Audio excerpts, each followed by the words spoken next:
Once upon a time in a vast jungle, a mighty lion ruled all the animals.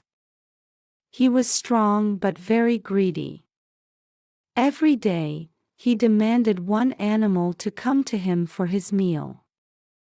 The animals were scared and unhappy. One day, it was the clever rabbit's turn. He thought of a plan to save everyone. The rabbit took his time and arrived late. The angry lion roared, "Why are you late?"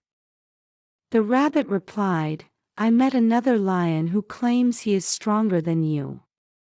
Furious, the lion demanded to see this rival. The rabbit led him to a deep well.